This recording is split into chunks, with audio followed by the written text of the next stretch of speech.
નમો હરિયંતાણમ, નમો સિદ્ધાણમ, નમો આયર્યાણમ, નમો વજ્રાયાણમ, નમો લોહે સૌપસાવણમ,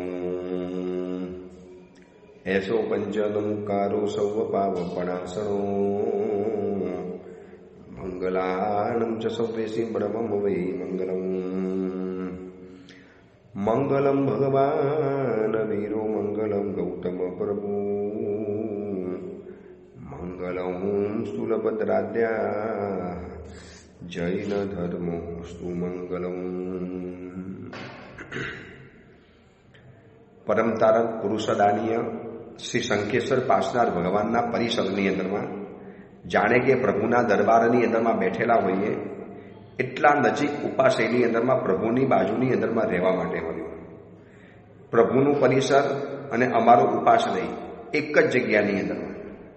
સતત પરમાત્માનું મંદિર દેખાયા કરે, આવતા જતા ભક્તો દેખાયા કરે, પ્રભુના દેરાસરમાં વાગતો ઘંટ એ પણ સંભળાય.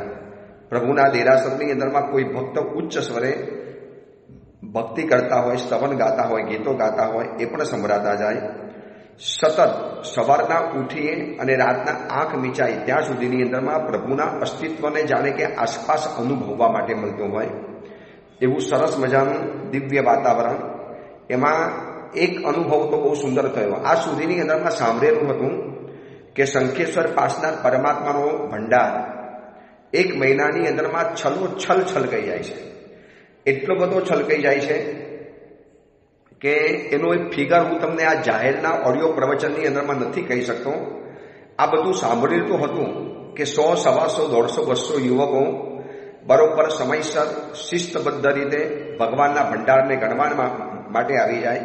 એમાંથી નીકળતું ચાંદી, એમાંથી નીકળતું સોનું, એમાંથી નીકળતી સોનાના બિસ્કીટો, સોનાની વિવિધ પ્રકારની વીંટીઓ, અછોડા, હાર અને રોકડી રકમ, આ બધાનું એક સરસ મજાનું ગણતરી કરનારો આખો એક યુવક વર્ગ છે.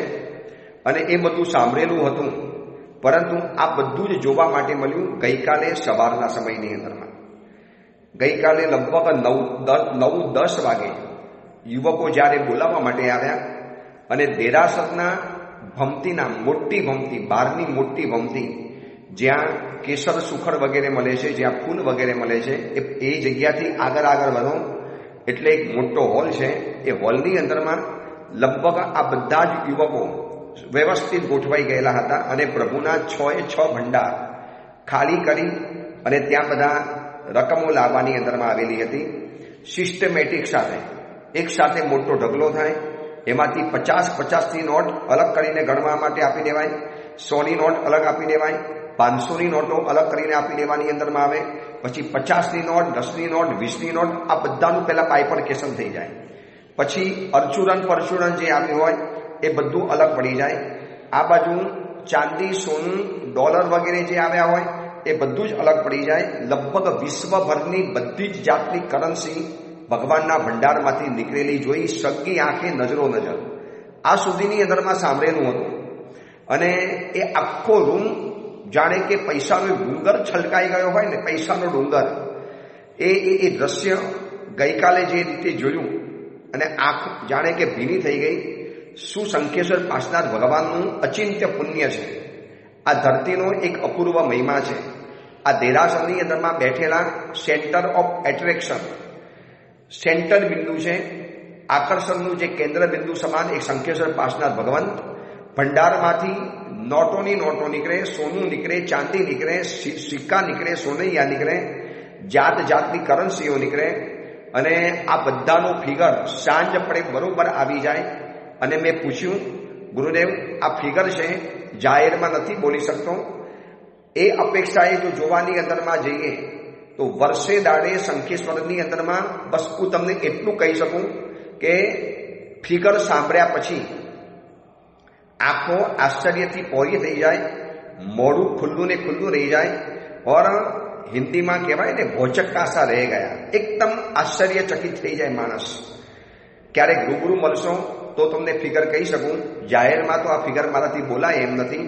પરંતુ આ શંખેશ્વર પાસનાર ભગવાનની ભક્તિ કરનારા આ યુવકો ધન્ય હોજો એ યુવકોને કે યુવકો ચાલુ દિવસોની અંદરમાં પોતાનો બિઝનેસ વગેરે બધું જ છોડીને જ્યારે આવી જાય છે.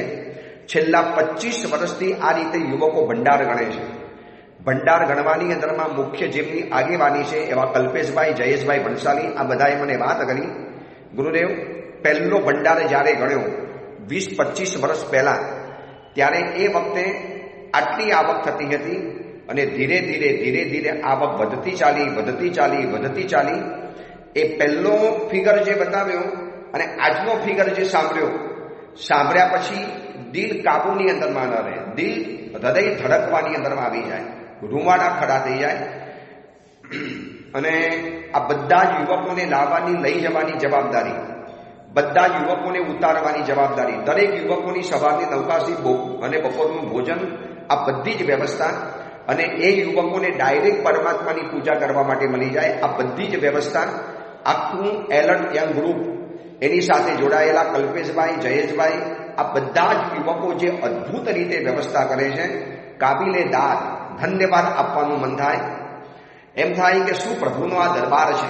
એમ લાગે કે જાણે કે લક્ષ્મીનો દરબાર છે અને સરસ્વતીની સભા અહીંયા ભરાતી હોય છે. આ શંખેશ્વર પાસના ભગવંત કદાચ આપણને જો ન મળ્યા હોત, આપણે તો ધન્યવાદ આપીએ એ આષાઢી શ્રાવકને કે આપને પ્રભુને આ સવાલ પૂછવાનું મન થયું ને તો અમને આ પરમાત્મા મળ્યા. આપે સવાલ ન પૂછ્યો તો ભગવાન પાસના ભગવંત ન મળે.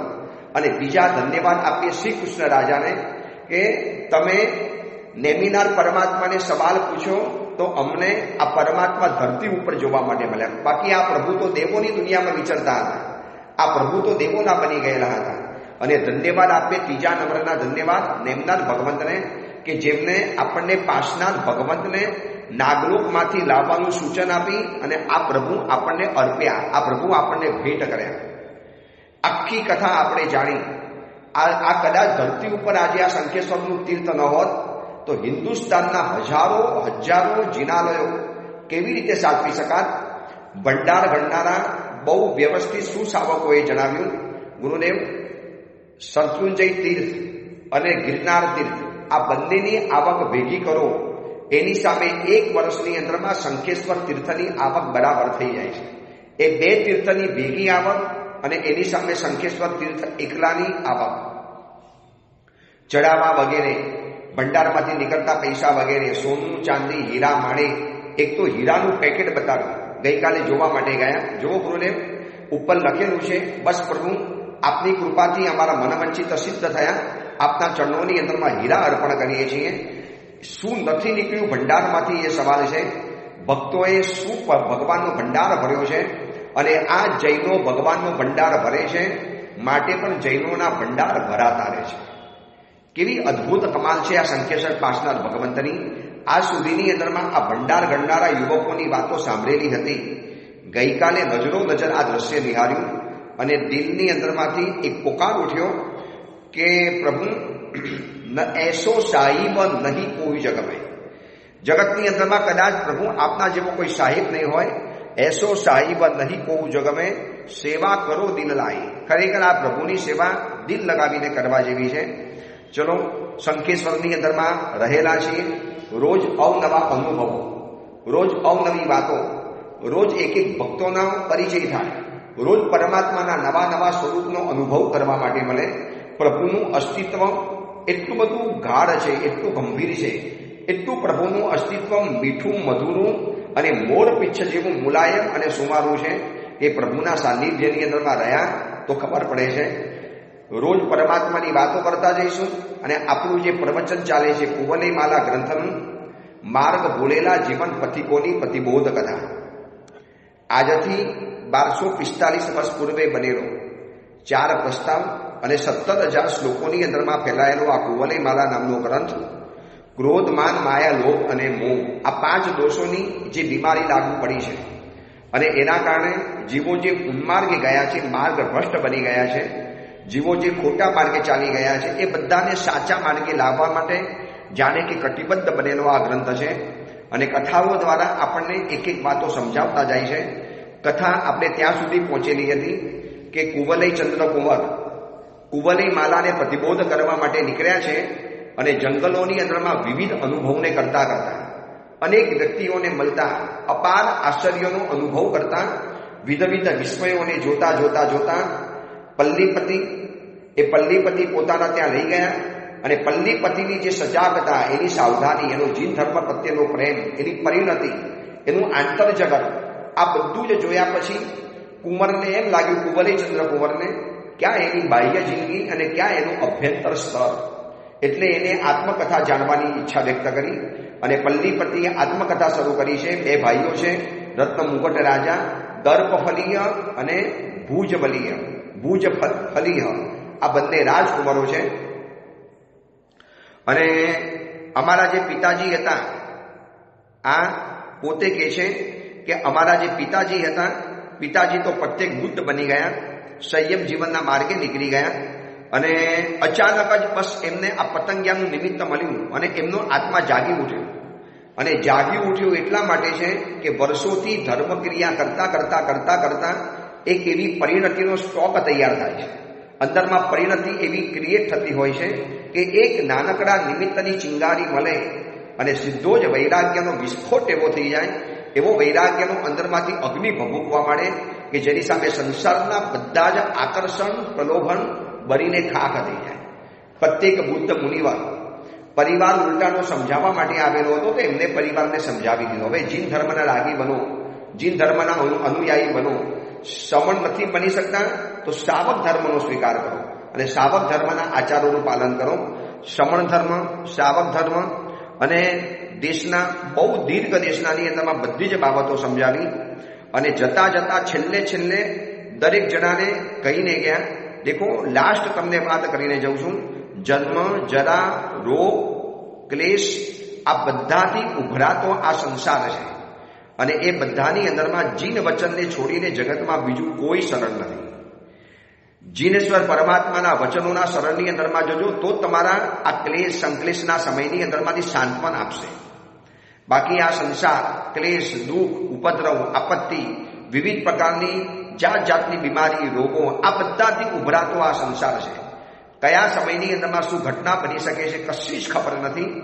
તો એવા સમયની અંદરમાં જીનેશ્વર ભગવંતના વચન સિવાય કુછ કહેતા કોઈ શરણ નહીં થઈ, બસ એના શરણની અંદરમાં ચાલી જજો. આવું બોલી અને રાજર્ષિ ભગવંતો ઊભા થઈ ગયા, પ્રત્યેક બુદ્ધ મુનિવાર, અને નિસંગ બની, નિરાગી બની, જાણે કે સાપ એક કાચની છોડીને જતો હોય અને પાછળ વળીને જોવાનું ન હોય એવી રીતે તો નીકળી ગયા. થોડા સમય પછી અમે સ્વસ્થ થયા. હવે આ બાજુ અમે પણ બધાએ સમ્યક્ત્વ ધારણ કર્યું, સાવક બની ગયા, અમે પણ જીન ધર્મના ઉપાસક બની ગયા.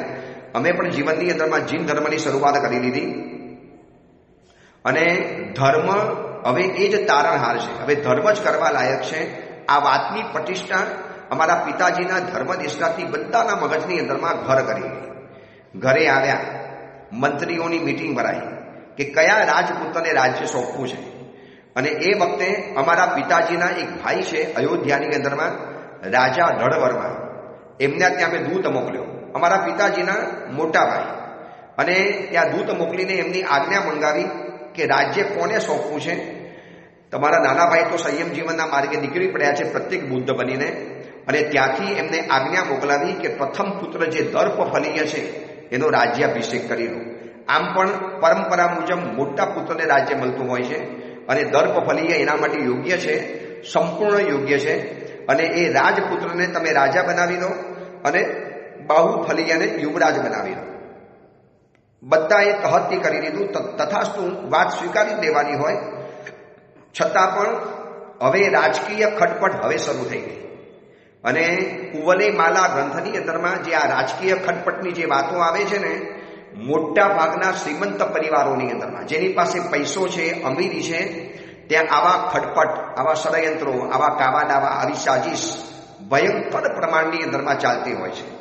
એક વ્યક્તિને જાગેલી મહત્વાકાંક્ષા એ આખા પરિવારને ખતમ કરી નાખતો હોય છે. મહાભારતની અંદરમાં એક દુર્યોધનને ઉત્પન્ન થયેલી મહત્વાકાંક્ષાની આગ આખા કૌરવ કુલને તો ખતમ કરી નાખ્યું અને પાંડવ કુલને પણ કલંકિત કરી દીધું. એક વ્યક્તિને પરિવારની અંદરમાંથી જો મહત્વાકાંક્ષા જાગે ને પોતાની વધુ પડતી, પછી એ વ્યક્તિ શું કાવા દાવા નથી કરતો, ષડયંત્ર નથી કરતો. અને કુવલયચંદ્ર કુંવરને આ પલ્લીપતિ કહે છે, એ જે દર્પફલીય છે ને હું પોતે જ છું, હું એ જ પોતે દર્પફલીય. અને મને રાજવી તરીકેની પદવી મળી ગઈ, મારો રાજ્યાભિષેક થઈ ગયો. અને થોડા દિવસોની અંદરમાં પાછળમાં શું ખટપટ ચાલતી હતી ખબર પણ ન પડી.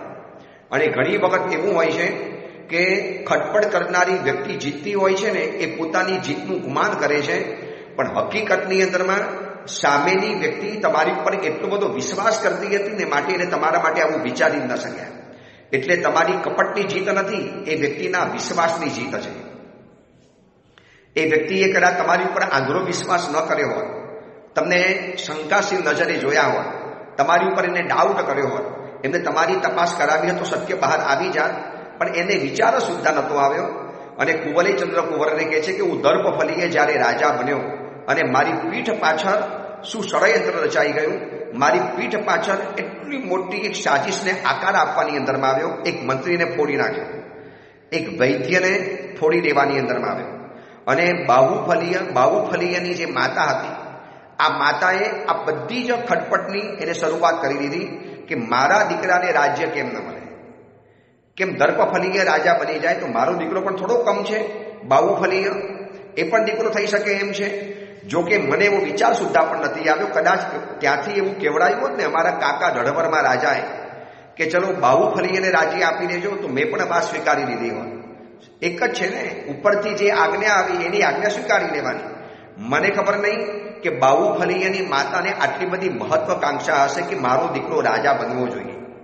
એક મહાભારત રામાયણની અંદરમાં કૈકેયીના મનની અંદરમાં જાગેલી મહત્વકાંક્ષાએ કેવી આખી રામાયણને પેદા કરી નાખી.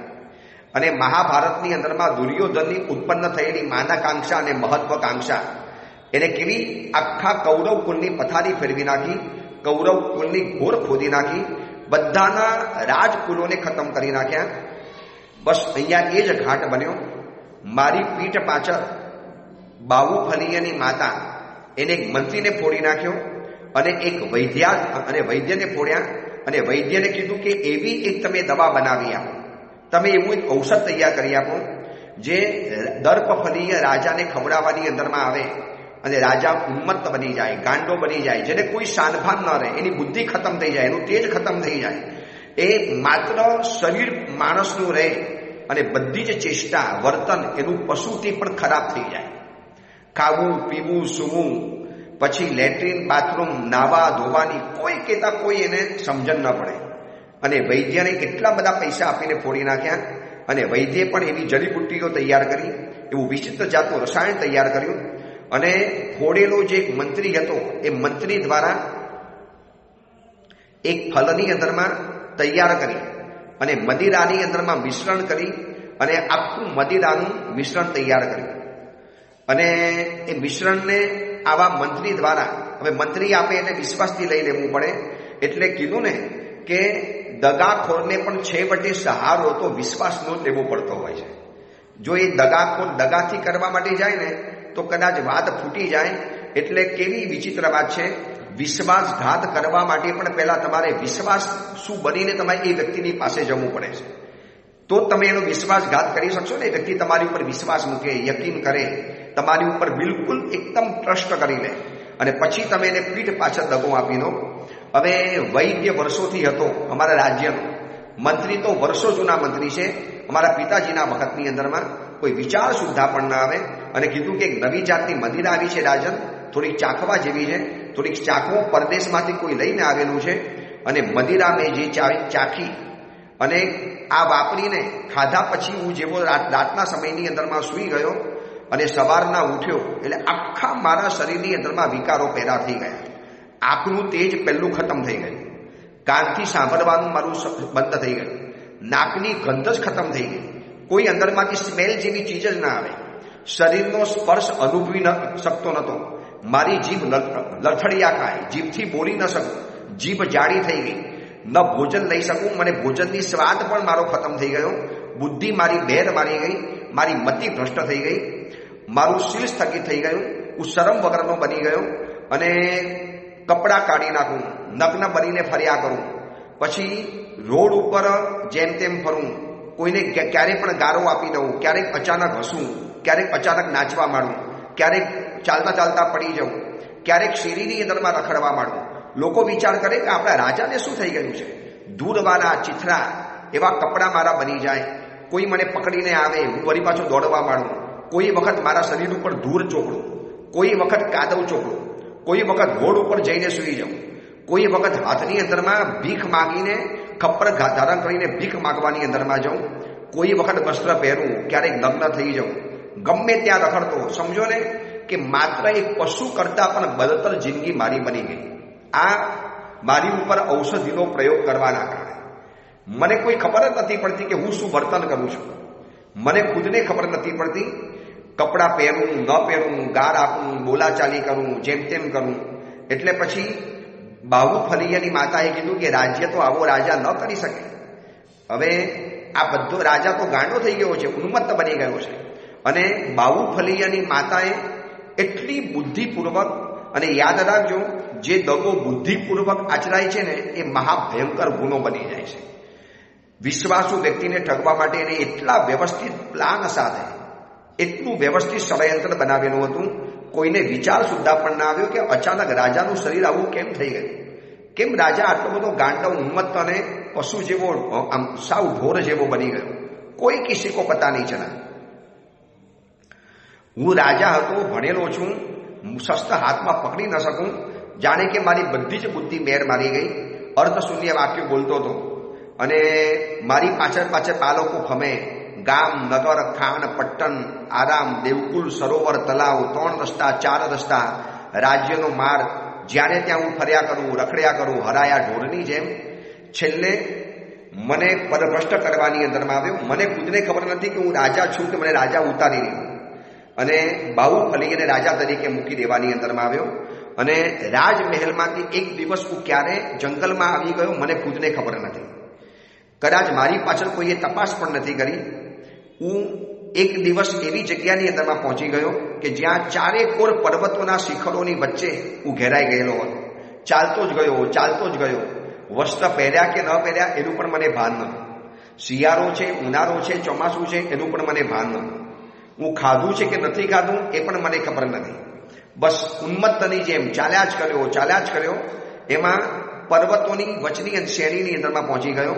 પર્વત ઉપર ચડી ગયો અને એક ગુફાની અંદરમાં જઈને પહોંચી ગયો. અને એ ગુફાની અંદરમાં કેટલાય વર્ષોથી જ્યાં વિવિધ જાતના બીલી, શાલ્યકી, તમાલ, હરડે, બેડા, આંબરા, વિવિધ પ્રકારના પાંદડા, વિવિધ પ્રકારના ફલ, આ બધાના રસોથી મિશ્રિત થયેલું એવું એક ઝરણાનું પાણી સતત એ ગુફાની અંદરમાં પડ્યા કરતું હશે. હું તો ઉન્મત્ત હતો. મને તો કાંઈ ખબર નથી પડતી. મને ડર પણ નહોતો લાગતો કે આ અંધારી ગુફાની અંદરમાં હું જઉં છું, શું થઈ શકશે, કશી જ મને ખબર નથી પડતી. જાણે કે જંગલી એક પ્રાણી હું બની ગયેલો હતો. અને સહજ રૂપે ઝરણામાંથી પડતું પાણી જોયું. કેટલાય વર્ષોથી આ પાણી કદાચ ગુફાની અંદરમાં પડતું હશે અને પ્રવાહ બનીને બહાર નીકળતું હશે. પણ જે પ્રવાહમાંથી પાણી આવતું હશે ને જંગલોમાંથી, એમાં વિવિધ પ્રકારની ઔષધિઓ, વિવિધ પ્રકારની લતાઓ, વિવિધ પ્રકારની જડીબુટ્ટીઓ, હરડે, બેડા, આમરા, આ બધામાંથી પસાર થયેલું આ પાણી. અને મેં પેટ ભરીને પીતો ગયો. કેટલું પીધું મને ખબર નથી. પાણી પીતો જ ગયો. અને વિવિધ પ્રકારની ઔષધિઓથી બનેલું આ પાણી પીધા પછી, આકંઠ પાણી પીધા પછી પેટની અંદરમાં ભયંકર વમર સર્જાયું. એક સમંદરની અંદરમાં જેવો વમર આવે, આ પાણી પીધા પછી પેટની અંદરમાં એવું વમર સર્જાયું કે ભયંકર ઉલટીઓ મારા પેટમાંથી થવા માંડી. ઔષધિઓના ગુણ હતા. આવું એકદમ શુદ્ધ, સાત્વિક અને નિર્મળ પાણી પેટની અંદરમાં ગયું. અને મને જે રસાયણો ખવડાવવામાં આવેલા, જે મારી ઉપર ઔષધિના પ્રયોગ કરવાની અંદરમાં આવેલા, આ ઔષધિઓના જે અસર મારા પેટની અંદરમાં રહેલી હતી. અને સમુદ્રનું પાણી મોજાથી જેમ ઉપર નીચે ઉછળ્યા કરે એમ ઉપરથી ઉલટી થાય અને નીચેથી મને ઝાડા થયા કરે, લૂસ મોશન થયા કરે. મને કોઈ જ ખબર નથી. ઉલટી ઉપર ઉલટી અને ઝાડા ઉપર ઝાડા. આ જે વિશિષ્ટ પ્રકારનું પાણી પીધા પછી વારંવાર આવી રીતે પેટ સાફ થઈ ગયું, વોમિટ દ્વારા અને નીચેથી લેટ્રિન દ્વારા. સતત લૂસ મોશન થયા જ કર્યા. પાણી પીધો ગયો અને મારું પેટ સાફ થતું ગયું. અને એક વખત એવો આવ્યો કે મારા શરીરની અંદરમાં ગયેલું બધું જ ઝેર, બધું જ ટોક્સિક, બધા જ મહાવિકારો, જે બધી ઔષધિઓ મારા પેટમાં નાખવાની અંદરમાં આવીને જેનાથી હું પાગલ બની ગયેલો હતો, એ બધું જ નીકળી ગયું અને ક્ષણ માટે બેહોશ પડીને ઢળી પડ્યો. અને જ્યારે આંખ ખુલી, જાણે કે મારો એક નવો જન્મ થયો હોય, જાણે કે મારા જીવનની અંદરમાં એક નવો સૂર્યોદય થયો. આંખ ખુલી એટલે મને ખબર પડી કે હું જંગલમાં કેવી રીતે આવી ગયો, અહીંયા કેવી રીતે, મારા શરીર ઉપર વસ્ત્ર કેમ નથી, મારું શરીર આટલું બધું ગંદુ કેમ થઈ ગયું છે, મારા શરીરની અંદરમાં ઉપર એક પણ વસ્ત્ર નથી, મારી તલવાર ક્યાં ગઈ, મારો મુંગટ ક્યાં ગયો, અરે હું તો રાજા હતો, તો અહીંયા કેવી રીતે આવી ગયો.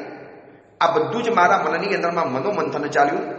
અને કુંવલે ચંદ્રકુંવર એકી ટસે આ કથા સાંભળે છે કે મોટા પરિવારોની અંદરમાં ચાલનારી ખટપટ આ કુંવલે માલા કથા મને તમને સમજાવે છે કે કદાચ પરિવારની અંદરમાં જો આપણે આવા કોઈ ષડયંત્ર રચતા હોય, કોઈ પણ પ્રકારના, સંપત્તિ બાબતના નહીં, સંબંધોની બાબતના, પરિવારની અંદરમાં મહત્વાકાંક્ષા પૂરી કરવા માટે, પરિવારની અંદરમાં મોટો ભાગ લેવા માટે, અથવા તો સારું ઘર પચાવી લેવા માટે, અથવા તો સારી દુકાન લઈ લેવા માટે, આવા કોઈ પણ જાતની બાબતો માટેના જો ષડયંત્ર કરતા હો તો યાદ રાખજો, આ ષડયંત્રના આયુષ્ય બહુ લાંબા નથી હોતા. આજે નહીં તો કાલે, કાલે નહીં તો પરમ દિવસે, પરસું નહીં તો નરસું, તરસું, કભી ભી એક દિન એ ષડયંત્ર કા ભંડા ફૂટતા ही फूटता है.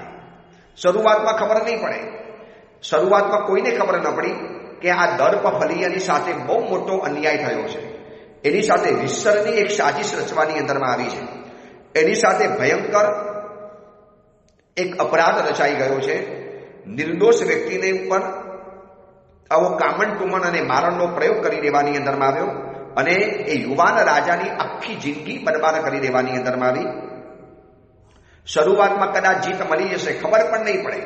તમે આવા કાવા દાવા, વિશ્વાસઘાત, આવી દગાબાજી, દગા ફડકી, પછી કોઈની પીઠ પાછળ આવો છૂડો ભોગવો, આજે આવું પરિવારની અંદરમાં બહુ સહજ બની ગયું છે, બહુ સહજ. મેં એવા ભાઈઓની કરુણ કહાનીઓ સાંભળી છે. ગુરુદેવ, સગો ભાઈ જ્યારે વિશ્વાસઘાત કરે, સગો ભાઈ સાહેબ જ્યારે પીઠ પાછળ ઘા મારે ને સાહેબ ત્રાસ થઈ જાય છે અંદરમાં. એ ઘટના યાદ આવે છે ને રાતની ઊંઘ ઉડી જાય છે. દેરાની જેઠાણી હોય, સાસુ અને વહુ હોય, ઘરની અંદરમાં બાપ અને દીકરો હોય, ઘરની અંદરમાં ભાઈ ભાઈ હોય, અરે ગુરુ અને શિષ્યની પણ વાત હોય. શિષ્ય ગુરુ માટે કરી શકે, ગુરુ શિષ્ય માટે કરી શકે. આવી કરુણ કહાનીઓ વર્તમાન સમયની અંદરમાં પરિવારની અંદરમાં હજારો બને છે, હજારો. માત્ર એક પોતાની આ ભવની મહત્વાકાંક્ષા પૂરી કરવા માટે સામેની વ્યક્તિનું નખોદ જવું હોતો જાય, ભલે પાયમાલ થઈ જાય, ભલે ખતમ થઈ જાય. આ જોયું દર્પ ફલિયાની શું હાલત થઈ, કેવો ઉન્મત્ત બની ગયો, ગાંડો બની ગયો. ક્યાં એક તેજસ્વી પ્રતાપી રાજા, ક્યાં એક એકદમ પ્રતિભા સંપન્ન યુવક, અને ક્યાં એની પાગલ અવસ્થા, ક્યાં બિલકુલ ગાંડો, બિલકુલ ખતમ થઈ જવાનું. આજે એવું બની શકે છે કે અમે સાધુ જીવનની અંદરમાં છીએ, પ્રવચન ક્ષેત્રમાં આગળ વધ્યા હોઈએ, શિષ્ય પરિવારમાં આગળ વધ્યા, પુણ્યના ક્ષેત્રમાં આગળ નીકળી ગયા, પ્રભાવકતામાં આગળ નીકળી ગયો કોઈ સાધુ, અને બીજાથી ખમાતું ન હોય એટલે એની ઉપર મારણ પ્રયોગ, મૂઠ મારવાના પ્રયોગ, અથવા તો કોઈક એવી જાતના પ્રયોગો, અથવા તો મારી પાસે કોઈ યુવક દીક્ષા લેવા તૈયાર થયો હોય અને એ યુવક એનો પરિચિત હોય, એ મુમુક્ષુ એની પાસે રહેતો હોય. હવે એ વ્યક્તિને એમ કે બસ આ મુમુક્ષુને મારો શિષ્ય થવો જોઈએ, ઓલાનું ન થવો જોઈએ. એટલે મુમુક્ષુ ઉપર, અથવા તો એ મુમુક્ષુ જેનો આ ગુરુ, મુમુક્ષુ જેના શિષ્ય બનવાના છે એ વ્યક્તિ ઉપર, એ સાધુ કે સાધ્વીજી ઉપર પ્રયોગ પણ કરી દેવાની અંદરમાં આવે. એની આખી જિંદગીને, એની કારકિર્દીને ખતમ કરી દેવાની અંદરમાં આવે. સંસાર છે, સાધુ જીવનની અંદરમાં આવ્યા છીએ, પણ આવા ષડયંત્ર અહીંયા પણ ક્યારેક ક્યારેક ચાલતા હોય છે, સાંભળવા મળતા હોય છે. અને ક્યારેક ક્યારેક આવા દ્રશ્યો નજરો નજર નિહાળવા માટે પણ મળે છે. જો સંસારમાંથી નીકળી પડેલા, અણગાર બની ગયેલા સમણ સમણીઓની પણ જો આ હાલત હોય તો સંસારની અંદરમાં રહેનારા, સતત વિષય કસાય રાગ દ્વેષની વચની અંદરમાં રહેનારા સાવકોની શું હાલત રહેલી હશે. કોઈક મોટા ભાઈનો બિઝનેસ વધારે જામ્યો, એની ઉપર પછી કામણ ટુમણ કરવાના, અને આવા પ્રયોગો કરનારી વ્યક્તિઓ મળે છે. આવા પ્રયોગ કરનારી વ્યક્તિઓ પણ સંસારમાં બહુ ઇઝી અવેલેબલ છે, તમારી કારકિર્દીને ખતમ કરી નાખે. તો આવા સમયની અંદરમાં બચવું હોય તો એક જ રસ્તો છે, આવા કોઈ શંખેશ્વર પાસનાર ભગવંતની વારંવારની કરેલી ભક્તિ, એમનો કરેલો જાપ, નમસ્કાર મહામંત્રનું આખું એક સુરક્ષા ચક્ર શરીરમાં ઊભું કરી લેવાનું. અને હું તમને હવે એક એવો પ્રકારનો જાપ બતાવીશ કે ક્યારેક કોઈક વ્યક્તિ આવી બાબતની અંદરમાં ફસાઈ ગયા હોય તો એને જાપ કરી લેવાનો. આવા કોઈ દિવ્ય જાપ, આવી કોઈ દિવ્ય સાધના, કોઈ એક સારા ગુરુ ભગવંતના દિલથી મળી ગયેલા આશીર્વાદ, એ ગુરુની પાસે વારંવાર જવાનું, વાસક્ષેપ લખાવાનું. કોઈ આવા પ્રબોધચંદ્ર સુરી દાદા જેવા ગુરુ ભગવંતો હોય, કોઈ ભુવન ભાનુસુરીશ્વરજી જેવા મહાન ગુરુ ભગવંતો હોય, કોઈ આવા જિંદગીભર આમિલ કરનારા હેમ વલ્લભસુરી જેવા મહાત્માઓ હોય, ઘોર તપસ્વી જેમને ઉપવાસ ઉપર ઉપવાસ અને 108 માસક સમય જેમને જિંદગીમાં પરિપૂર્ણ કર્યા, 180 ઉપવાસ કર્યા, સહસ્ત્ર અને એવા કેટલાય તપો કરી દીધા, એવા હંસરત્ન સુરીશ્વરજી મહારાજ જેવા મહાત્મા, એમના એક દિવ્ય આશીર્વાદ મળી જાય. હું તમને સાચા દિલથી કહું, તમારો માથાનો વાળ પણ કોઈ તમારો વાંકો નહીં કરી શકે. એ કોઈ ઈર્ષાળુ વ્યક્તિ તમારી સાથે ષડયંત્ર કરવાના હોય અને એક જાપ વારંવાર કરવાનો, ઓમ પરબ્રહ્મ પરમાત્મને મમ શરીરમ પાહી પાહી ગુરુ ગુરુ સ્વાહા. ઓમ પરબ્રહ્મ પરમાત્મને મમ શરીરમ પાહી પાહી ગુરુ ગુરુ સ્વાહા. અને બીજા નંબરમાં તિજય પૌદ નમિયુન, એની અંદરમાં આવનારી એક વિશિષ્ટ પ્રકારની ગાથાઓ, એ ગાથાઓનો રોજ 3 વખત 7 વખત 9 વખત જાપ કરી આખા શરીર ઉપર હાથ ફેરવી દેવાનો. 100% ખાતરી સાથે કહું, ગમે એટલા કોઈ આપણને કહે ને હાલત બિગાડ દૂંગા, ફલાણા કર દૂંગા, કોઈ ગભરાવાની જરૂરિયાત નથી. આ શંખેશ્વર પાસનાથ ભગવાનનું નવણજલ, પ્રભુ પાસનાથ ભગવાનનો વાસક છે, જેમને અસ્તિત્વ માત્રથી જરા નામની વિદ્યા ખતમ થઈ ગઈ. જરા વિદ્યા એવી હતી કે જેને તીર્થંકર નેમનાથ ભગવાન પણ પરાસ્ત ન કરી શક્યા. જેમને વાસુદેવ અને બલદેવ શ્રી કૃષ્ણ જે પણ જેને આવતી રોકી નથી શક્યા, એટલી મહાભયંકર જરા વિદ્યા જેમને એક આવતાની સાથે ખતમ કરી નાખી. એમનું નવણજલ છાંટવાની અંદરમાં આવ્યું અને જાદવની જરા જાય રોતી રહે. છંટકાવ નવણ જલ જ્યોતિ અને જાદવની જરા જાય રોતી. જેવી નાખ્યું અને જરા વિદ્યાથી ત્રસ્ત થયેલું આખું સૈન્ય વળી પાછું સ્વસ્થ બની ગયું. બસ આવી જ કોઈક સાધના જીવનની અંદરમાં લાવવી પડશે. આ વર્ગના આ સંસાર છે, અહીંયા મહત્વકાંક્ષાનો દોર ચાલે છે, ઈર્ષાળુઓની મોટી ફોજ છે. તમારાથી દાજેલા હોય, તમારી સિદ્ધિ, તમારી પ્રસિદ્ધિ, તમારી શક્તિ, તમારી તાકાત, તમારી હોશિયારી, તમારી આવડત, તમારી પાસે રહેલી સંપત્તિ, રૂપ, આ બધાથી દાજનારી કેટલીક વ્યક્તિઓ હોય છે. મને પણ નથી મળ્યું તો તને પણ નહીં ભોગવવા દો. બસ આવું કરી અને જિંદગીને જ્યારે ખતમ કરી દેવા માટે માંગતા હોય તો એવા સમયની અંદરમાં આવા કેટલાક જાપ કરી લેવાના. ચલો, એ અંગેની બીજી વિશેષ વાત, આવા કેટલાક જાપ છે, કેટલીક આરાધનાઓ છે, એ તમને શ્લોક વગેરે બતાવી રહીશ. પણ હવે બતાવીશ સીધું જ 3 દિવસ પછી. આવતીકાલથી આપણા પ્રવચનો શરૂ થવાના. 24 તારીખથી, આજે 23 તારીખનું આ પ્રવચન આવી ગયું તમારી પાસે.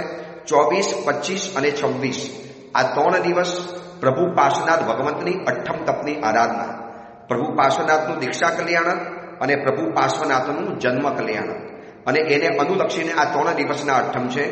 ભારતભરની અંદરમાં જ્યાં પાર્શ્વનાથ ભગવાન છે કે નથી, સમગ્ર હિન્દુસ્તાનની અંદરમાં, દેશ વિદેશની અંદરમાં 8મ તપ ન થાય તો 3 એકાસના, અને કોઈક તો સાકરનું પાણી, ખીરનું એકાસનું અને ભર્યા ભાણાનું એકાસનું, આવું કરશે.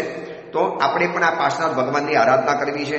આ પ્રવચન સાંભળનારા બધાને કહું છું, શક્તિ હોય તો 8મ કરજો, એ ન હોય તો 3 આંબેલ, એ તાકાત ન હોય તો સાકરનું પાણી, ખીરનું એકાસનું અને ભર્યા ભાણાનું એકાસનું, એ પણ કદાચ ન હોય તો 3 દિવસની આરાધના એકાસનું કરીને.